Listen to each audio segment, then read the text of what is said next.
నారా చంద్రబాబు నాయుడు అనే నేను ఆంధ్రప్రదేశ్ రాష్ట్ర ముఖ్యమంత్రిగా ప్రమాణం చేస్తున్నాను అనే మాట కొరకు నాకు ఎంతో సంతోషంగా ఉంది.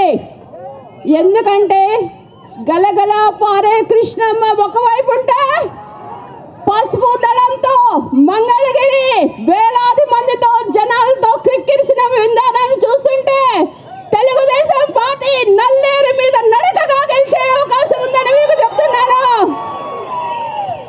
నేను మీకు ఒక వ్యక్తి గురించి చెప్పాలి, నాకంటే మీకు బాగా తెలుసు.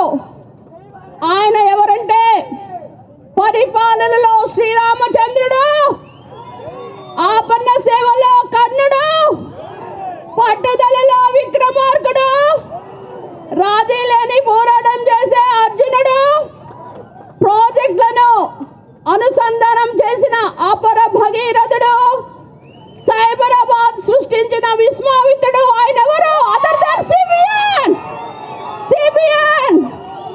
40 years ఇండస్ట్రీ, 14 సంవత్సరాల ముఖ్యమంత్రి, సుదీర్ఘ రాజకీయ యాత్ర. ఇది మనందరం కూడా తెలుసుకోవాల్సింది. సిబిఎన్ చంద్రబాబు నాయుడు గారు అంటే ఒక బ్రాండ్, విజన్ ఉన్న నాయకుడు సిబిఎన్ గారు. అయితే కల్ నాయక్ అంటే మీకు ఒక సంజయ్ దత్ ఒక సాంగ్ పడతారు, నాయక్ నహి కల్ నాయకు మే అని.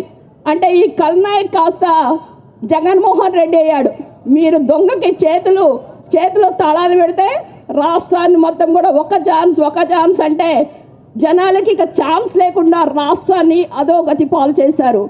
మన గడపలకు పసుపు కుంకుమ ఎలానో ఈరోజు ఆంధ్రప్రదేశ్ ప్రతి గడప కూడా పసుపు జెండా, అదే మన ఎజెండా. రానున్న 2024 ఎలక్షన్లో పసుపు జెండా ఎగరవేయాలని మీ అందరినీ కూడా కోరుకుంటూ, మరి ఇంత పెద్ద పెట్టిన వచ్చిన తాడికొండ నియోజకవర్గ అభిమానులకు మరి చాలా చోట నుంచి మరి ఈరోజు వచ్చారు. మీ అందరికి కూడా మరొకసారి మీ శ్రీదేవక్క ఈరోజు మీకు గర్వంగా చెప్తున్నా, నాకు పదవులొద్దు కానీ సిబిఎన్ గారు ముఖ్యమంత్రి అవ్వాలి అంటే మీరు ఒకటే గుర్తుపెట్టుకోవాలి, నారా చంద్రబాబు నాయుడు అనే నేను ఆంధ్రప్రదేశ్ రాష్ట్ర ముఖ్యమంత్రిగా ప్రమాణం చేస్తున్నాను అనే మాట కొరకు మీరందరూ ఎదురు చూసినట్లు నేను కూడా ఎదురు చూసినాను. కనుక అందరూ పెద్ద పెట్టిన సైకో పోవాలి. జై తెలుగుదేశం, జై చంద్రబాబు నాయుడు గారు, జై లోకేష్.